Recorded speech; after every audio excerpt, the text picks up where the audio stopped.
Jestem Powder, jestem osobą niebinarną, używam form neutralnych oni, ich. Studiuję na Polskiej Uczelni AGH Inżynierii Jakości i Produkcji.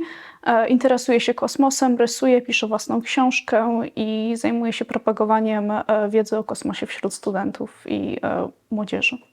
Sny są dla mnie formą inspiracji. Często to, co mi się przyśni, staram się zapisywać na kartce, żeby później mieć albo formę, którą mogę wykorzystać w książce, pewnego rodzaju treść, którą mogę przelać na papier, bądź ewentualnie jako pewnego rodzaju obraz. Myślę, że sny, które pomogły mi ukształtować siebie, to były sny, które z pewnością gdzieś tam powtarzały się na przestrzeni lat. Wiem, że w moim przypadku wiele snów obijało się o temat ratowania kogoś i trzeba było zmienić stronę z złej na dobrą, żeby kogoś uratować. Wiedzieliśmy, że wtedy problem został rozwiązany i pomimo tego, że gdzieś tam te sny ciągle się powtarzały, czy w innym otoczeniu, to gdzieś tam ciągle była ta walka dobra ze złem wewnątrz.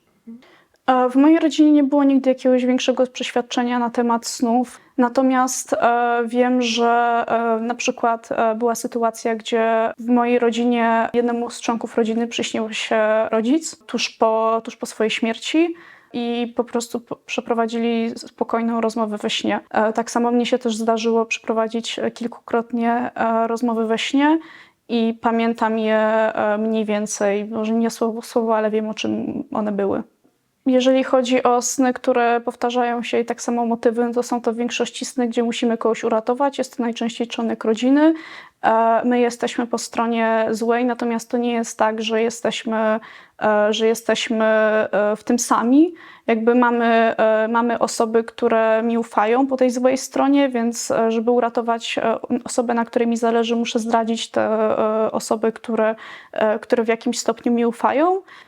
No i następnie później przeprowadzić pewnego rodzaju akcję ratowniczą. Zdarzało mi się również, że musieliśmy, no niestety też te osoby, na których mi zależało, doprowadzić do śmierci, ponieważ tego wymagała sytuacja. W polskiej kulturze na przestrzeni wielu lat sny odgrywały bardzo ważną rolę, zarówno w kontekście kulturowym, jak i w kontekście takiego życia codziennego. Dużą wagę przykładano do snów chociażby podczas spotkań z szeptuchami, czy po prostu podczas takich codziennego funkcjonowania. No i też jest duże przeświadczenie, że w momencie, kiedy mamy te sytuacje, że ktoś z bliskich odejdzie, to wierzymy, że poprzez sen możemy się z nimi jakoś skontaktować.